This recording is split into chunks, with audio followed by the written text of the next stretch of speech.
Chapter 12. The next day arrived, all dressed up to match my mood. The sky was gray and ice cold. A heavy drizzle flowed down the pane of my window, as if an oversized snowman were on the roof crying big tears. I didn't want to get out of bed. I didn't want to venture into the kitchen and listen in on other depressing conversation. The phone rang. I heard my mom answer. I imagined it was our landlord calling to remind her that we were a month behind on our rent. To tell the truth, the guy shouldn't even charge rent for this place. The tiles in the shower are so old that whatever's growing on them won't come off, no matter how many times Mom sprays with scrubbing bubbles. The toilet runs, the carpet curls up in places, tripping my dad on a daily basis, and it's so worn out. You can see the gold padding underneath. Still, it's the only home I've known. There are 2 bedrooms and a kitchen in the living room where we eat most of our meals in front of the TV, watching the Pet or History Channel. Our life isn't fancy like Sharon's, but it's fun, predictable. A month behind. If this were one of those old-fashioned English novels, we'd already have been kicked out of this into the snow.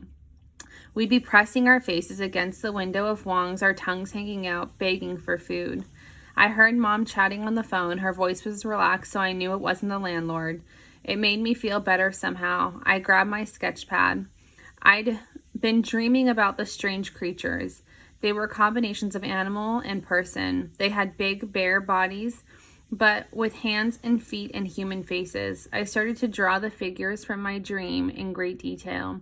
The individual strands of hair, the map-like lines inside the thumbs and fingers, lifelines, love lines, journey lines.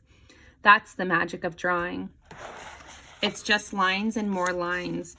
Then, abracadabra, something out of nothing. One of my favorite writers when I was little was Maurice Sendak. I remember hearing him say in an interview that the characters in his book were really his relatives in disguise. Looking at my sketch, I had to admit that the big fat bear man looked an awful lot like my dad. I wondered what Felty's Psychology Today would say about that. 1 minute Houdini's expression becomes Bertha's, now this. Aaron, my mom called. I didn't answer. Mom mumbled something into the phone and hung up. It didn't occur to me that the phone might be for me. I shut my sketchbook, remembering the homework that I had for the weekend, sniffing for a good breakfast like yesterday, but not smelling anything. Mom and Dad were still in their pajamas. Sundays are an easy day because we're only open from 1 to 4. Dad was dozing in his easy chair with the comics on his lap. Mom was cleaning the oven. Hey, dear, your little friend called. Tony? Sharon. Is that who you were talking to? Yes, she's a nice girl. Actually, once you get past her attitude. What did she want? She said to remind you that you have a math homework and that she'll be over soon to help you. Over where? I groaned. It's true, I liked her a little better, but I wasn't quite sure I wanted to spend every waking minute with Sharon Trout. Here, I invited her here. Here? I looked around. Our furniture was inherited from my dad's parents, and it looked it. The only decoration in the room were some plants I'd hung from the TV antenna when I was in first grade. Some planets I'd hung from the TV antenna when I was in first grade. After the astronomy project, Saturn had lost its rings. Mars had peeled down on its original styrofoam. Hung with the round planets, the TV looked like an insect with tentacles and many eyes. On the wall, where there used to be a painting, a big white square had an inverse shadow, showed how filthy the walls had become. It's kind of messy, I whispered as tactfully as I could. My mom shrugged. At least the oven's clean. I went to my bedroom and picked up my socks and baseball mitt, old shoes, books from the floor. I had to admit my room was the nicest in the house. The windows looked down on the street where the row of elms stood with their arms stretched way out into the air.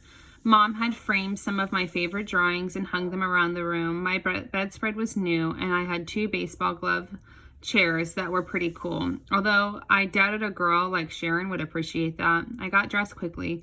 Hi, Mrs. Betts, I heard Sharon's voice. Don't mind, I don't mind Mr. Betts, Mom whispered about Dad, who's snoring away on the couch. This morning's activities of drinking coffee and reading the paper have tired him out. Is Aaron up yet? Yes, he just woke up. Would you like a Pop-Tart? Sure, I don't get to eat junk food at home. Do you have any Coke? No, I'm afraid Pop-Tarts are as junky as we get. I made my appearance. Sharon was sitting on the table, munching on a Pop-Tart, swinging her legs like a little kid. Did you forget about math? She scolded. How could I? Maybe we should go to the library and do it. Library's closed, Sharon said. It's Sunday, remember? Don't you have to go to church? I asked, hopeful. Not when my mom's away. Don't you? No. My mom finished up the oven and stood back. I do love a clean oven. To my surprise, Sharon didn't comment about the seediness of our apartment. For the lack of a better word, we went into my room. I never had a girl in my room before, and it was pretty weird. Do I sit in this? Sharon pointed to the baseball glove chair. She sat down before I could answer. It reminds me of King Kong holding Fay Ray in his big hand. Remember that? I guess. It's kind of romantic, don't you think? The way that the gorilla loves her? I guess. Why do girls have to say stuff like that? We whizzed through the homework. Math is like one of my rituals, I realize. You work on a certain system and memorize it.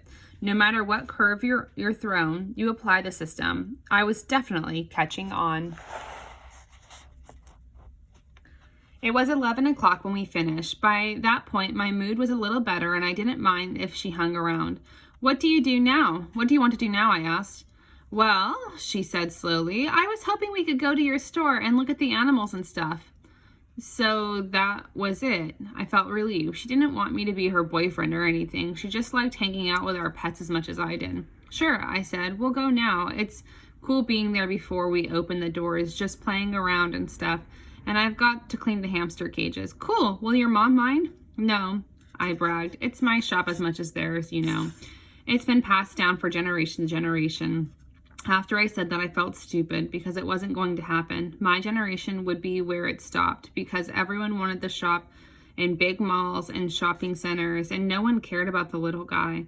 My dad had said it enough, and I knew it was true. What's wrong? Sharon asked. Nothing.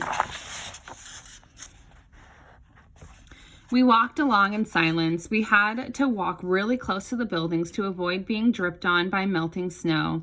It was about 6 blocks, and we walked slowly in the quiet Sunday air. I usually count my steps from this direction too, but I made a point of not doing it. Do you ever feel like an actor? Sharon broke the silence. Huh? Like an actor in your own life. What do you mean? Well, my dad expects certain things from me, so I act the way he wants me to. And my mom thinks I should be real cheerful about the facts that she is always winning tournaments and stuff. But I'm just mad at her for never being home. Does she ever take you? Yeah, summer she does, and it's fun. My mom has a great personality. I nodded. Was this the way girls always talked? Did I ever feel like an actor? Weird question. Let's go past the condo complex. I want to see how far they've gotten, I said. Okay. The building was coming along. You could actually see little compartments that would be bedrooms, kitchens, bathrooms, the places where people would sit by themselves and wonder how to meet other people, the places where people would laugh and eat, where kids would play. I once saw pictures of the building in North Carolina that had been cut in half by a hurricane. It was strange. You could see the furniture and paintings on the walls. Everything was intact the way it was before the walls split in two, like looking into a dollhouse. I wish they would leave the front off this building. Then you could just watch people's lives. That's what it was like with the animals in their cages or the aquariums. That's what fascinates people. How long has this been fenced up? Sharon asked. About a week. Ugly, isn't it? Really ugly. Reminds me of a prison. The fence was chain linked with barbed wire coils at the top. I climbed as far up the fence as I could. I guess it was good that they're building condominiums. But I miss the garden. In the summer, you should have seen it. All kinds of people came here with the gardening tools and baskets. There was this one lady who sang the whole time she worked. She had an awesome voice. Then there was this guy in a wheelchair who brought a big container of lemonade and passed out drinks. And Bertha would be talking nonstop, of course. When we had puppies, I'd bring them out here and let them run around. Everyone got a kick out of that. Even the guys standing around drinking would come play with them. You know what, Aaron Betts? Sharon whispered. I'm glad Mrs. Felty asked me to tutor you in math. I thought about Tony teasing me about Sharon being my girlfriend. Then I thought about how sad it would be when all the pets were sold and Mom taught all day. I could picture my dad sitting in front of the TV, circling the want ads, then getting some awful job with a mean boss. My dad had never had a boss in his life, and I'd try and be cheerful and take care of the house and try and act like everything was okay. We all would. Did I ever feel like I was an actor? Yes, I guess I did.